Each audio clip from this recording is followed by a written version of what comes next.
लाल बथानी ज़िला साहिबगंज झारखंड और उसके अतराफ व अकनाफ से तशरीफ़ लाए हुए बावक़ार सामईन हज़रात, पर्दा नशीन इस्लामी ख़वातीन, प्यारी माँ और बहनों, कौम व मिल्लत के लायक पर नौजवानों, और तुम अल्लाह की उस नेमत को याद करो जो उसने तुम्हारी ऊपर की है। अल्लाह की उस कृपा को, उस मेहरबानी को याद करो जो उसने तुम्हारे ऊपर निछावर की है। क्या है?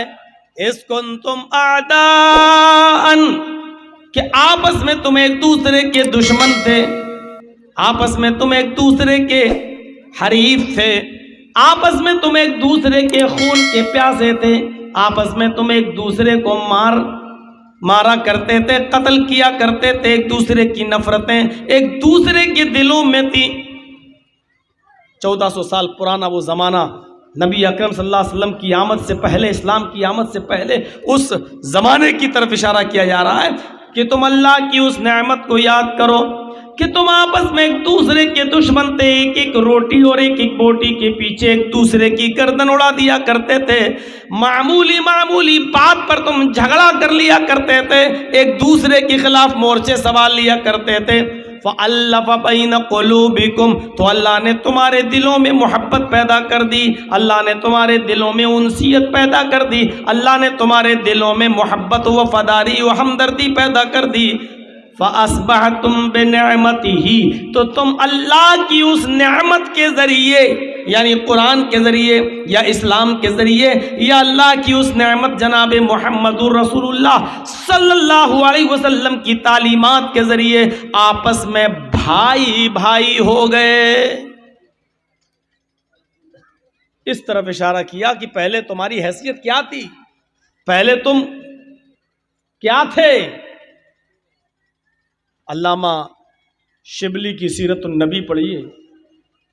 एक आदमी की बकरी दूसरे गांव के सरदार के खेत में चली गई और उसने थोड़ी सी घास खा ली। इतनी सी बात को लेकर दोनों खानदान में लड़ाई हुई कि तेरी बकरी मेरे यहां कैसे आ गई और उसने थोड़ी सी घास क्यों खा ली। उसने कहा जानवरी तो है, चला गया तो क्या हुआ, थोड़ी सी घास खा ली तो क्या हो गया। इतनी सी बात को लेके जो झगड़ा होता है, तो अल्लामा शिबली नौमानी लिखते हैं कि ये झगड़ा 27 साल तक चलता है। एक बकरी के घास खा लेने के पीछे ये झगड़ा दोनों लोगों के कबीलों के दरमियान ये झगड़ा जब चला, खानदान में झगड़ा चला तो 27 साल। और जब 27 साल के बाद दोनों तरफ से मरने वालों की तादाद गिनी गई तो 40,000 लोग 27 साल में दोनों तरफ से मर चुके थे।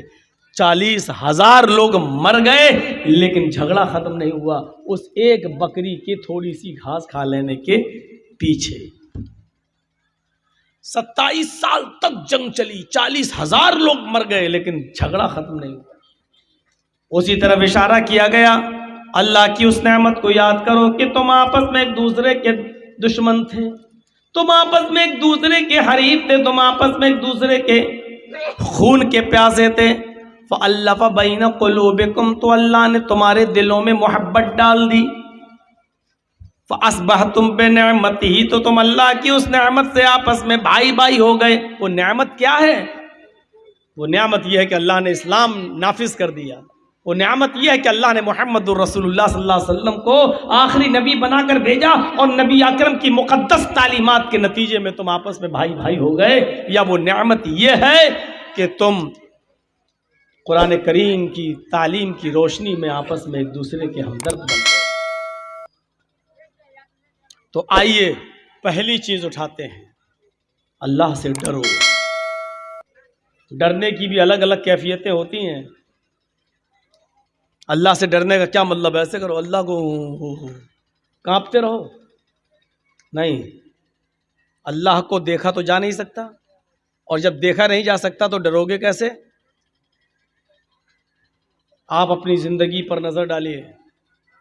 एक नौजवान लड़का धड़ल्ले से सिगरेट पीता हुआ जा रहा है, सामने से उसका बाप आ रहा है, एकदम डर गया, फेंक दी सिगरेट। बाप की नजर ना पड़ जाए। बाप से आप डर रहे हैं, और डरने का मतलब यही कि बाप का अदब है ये कि कम से कम मेरे बाप कम से कम हमें सिगरेट पीता हुआ ना देखें, ये एहतराम कर रहे हैं आप। डरने का मतलब ये थोड़ी कि बाप उठा के पटक देंगे, अरे अब तो तुम उससे ज्यादा मजबूत हो चुके हो, अगर दोनों में लड़ाई हो जाए तो तुम ही अपने बाप को उठा के पटक दोगे। तो ये बाप का डर है नहीं, बाप का अदब व एहतराम है। और आप तो जल्दी से सिगरेट फेंक दी, लेकिन कहा यही जाएगा कि आप अपने बाप से डर रहे हैं, डरने का हक अदा कर रहे हैं। बड़े भाई का अदब, उसके सामने सिगरेट नहीं पी रहे हैं। हर चीज से आप डरते हैं। बहुत से लोग आपको ऐसे मिलेंगे जो इस मिंबर पे आएंगे, कुर्सी पे आएंगे, खड़े होंगे, तकरीर करेंगे जलसों में, अल्लाह से डरो, और क्या वो खुद कहते हैं मैं अल्लाह से डरता हूं, अल्लाह के अलावा किसी से नहीं डरता। ये गलत बात है। आपको ये कहा ही नहीं गया कि आप अल्लाह के अलावा किसी से न डरें। और जो ये कहता है मैं अल्लाह के अलावा किसी से नहीं डरता, वो खुद ही झूठ बोलता है। डरने का मतलब यह है कि आप अदब और एहतराम को मलहूज रखें। अच्छा, अल्लाह के अलावा आप किसी से नहीं डरते, अगर आपके सामने शेर आ जाए तो आप क्या करेंगे? खूनख्वार शेर आ जाए अचानक आपके सामने, आप क्या करेंगे? आप भागेंगे। अरे जितना मुमकिन हो सके आप अपने आप को बचाएंगे, भागेंगे। तो आप नहीं डर रहे हैं क्या? फिर आप ये क्यों कहते हैं कि मैं अल्लाह के अलावा किसी से नहीं डरता? और यहां अगर आप सीना तान के खड़े हो जाए, शेर मार पंजा, मैं अल्लाह के अलावा किसी से नहीं डरता, तो आपसे बड़ा कोई बेवकूफ होगा? यहां आपको नहीं कहा जा रहा कि मत डरो, डरना पड़ेगा शेर से। और डरने का मतलब यह है कि जितना मुमकिन हो सके आप उससे दूर हो जाएं, वरना राम राम सत्य हो जाएगी। सांप को देखते हैं तो सांप से डरने का मतलब क्या है? जहरीला सांप है, आप उसके मुंह में जानबूझकर उंगली मत दीजिए, वरना मारेगा एक डंक और डस लेगा, मर जाओगे। तो आप सांप से भी डरते हैं, और उससे डरने का हक यह है कि आप उसके मुंह में उंगली नहीं देते हैं। घर में आग लग गई, आप आग से भी डरते हैं, और आग से डरने का मतलब यह है कि आग में जानबूझकर आप जंप नहीं लगाते, कूदते नहीं है, छलांग नहीं लगाते। यही उससे डरने का हक है, यही उससे डरने का मतलब है। आप जहर से भी डरते हैं, जहर को देखकर कोई भागता है नहीं, लेकिन जहर से डरने का मतलब क्या है कि जहर को आप इस्तेमाल मत कीजिए, क्योंकि आप जानते हैं जहर को आप इस्तेमाल करेंगे तो क्या होगा? खत्म। तो जहर से डरते हैं, डरने का मतलब जहर को आप इस्तेमाल मत कीजिए, खाइए मत, पीजिए मत। इन तमाम चीजों से आप डरते हैं, उसके हक के साथ। जहर से डरते हैं, उसको इस्तेमाल नहीं करते। आग से डरते हैं, उसके अंदर जंप नहीं लगाते। शेर से डरते हैं, उसके सामने आप छलांग नहीं लगाते। सांप और बिच्छुओं से भी आप डरते हैं, उनके डसने से आप दूर रहते हैं, उसके करीब नहीं जाते। जिस तरीके से इन चीज़ों से आप डरते हैं, उसके हक के साथ अल्लाह ताला ने फरमाया, या अय्युहल्लज़ीना आमनुत्तकुल्लाह हक़्क़ तुक़ाती, ईमानो वालो तुम अल्लाह से भी डरो जैसा उससे डरने का हक है। अब अल्लाह से डरने का हक क्या? अल्लाह को देखकर भागो? नहीं, अल्लाह से डरने का हक ये है, उसका मतलब ये है कि अल्लाह ने जन्नत और जहन्नम दोनों बनाई है, उससे डरने का हक। उसका मतलब यह है कि वो काम कीजिए जो आपको जन्नत में ले जाएं, और उन कामों से बचिए जो काम करने पर आप जहन्नम में जा रहे हैं। ऐसे कामों से बचिए जो काम करने पर आप अज़ाबे कब्र के मुस्तहिक हो रहे हैं, अज़ाबे जहन्नम के मुस्तहिक हो रहे हैं। अल्लाह रब्बुल आलमीन ने जो अहकाम नाफिज किए हैं उनको बजा लाइए, और जो नवाही जो मनहियात से आपको रोका उससे बाज आ जाइए। ये अल्लाह से डरने का हक है, ये अल्लाह से डरने का मतलब है।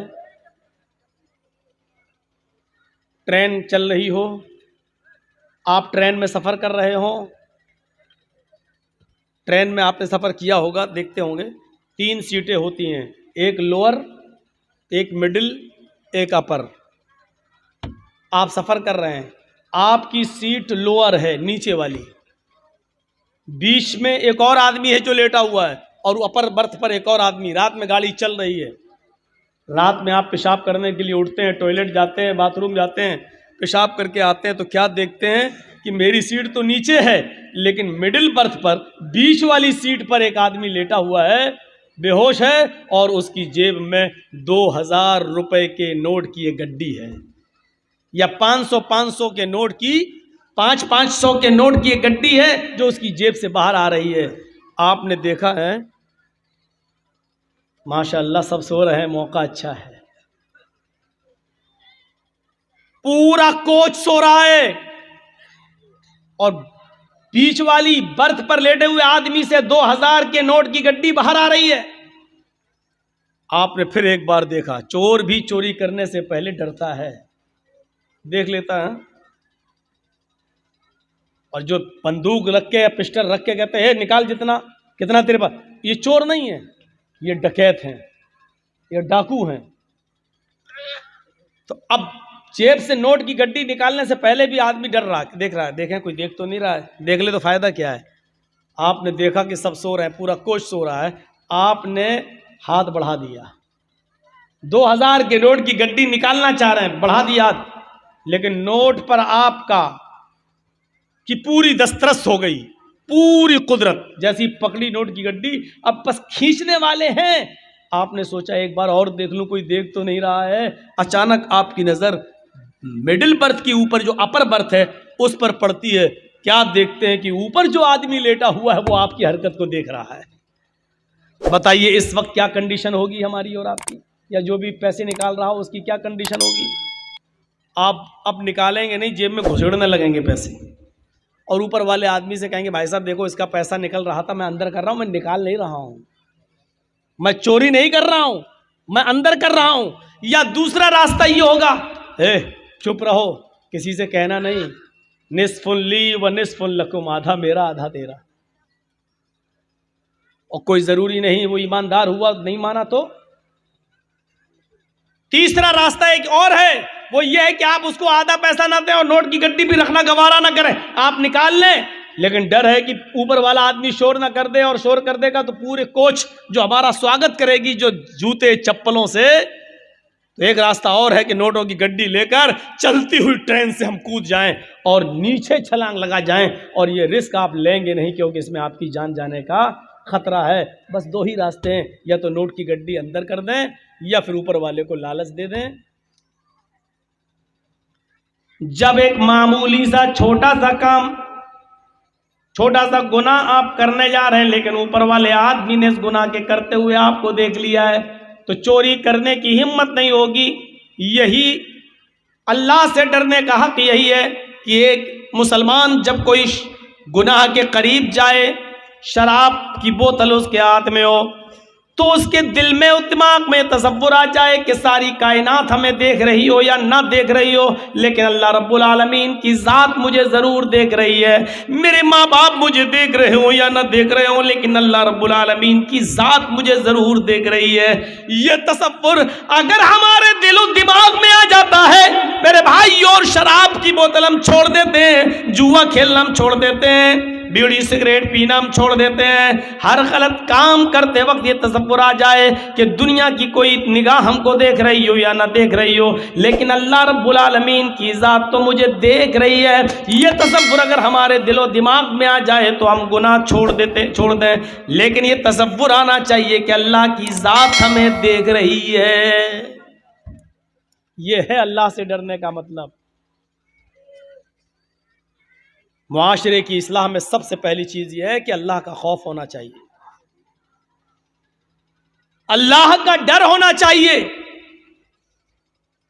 और आप देख लीजिए, जब भी निकाह होता है किसी आदमी का, तो उसमें यही आयतें पढ़ी जाती हैं, 3 आयतें, और तीनों जगह आमनु तकुल्लाह, आमनु तकुल्लाह। क्यों?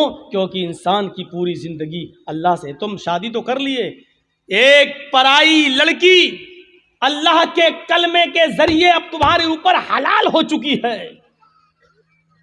उसका जिस्म यहाँ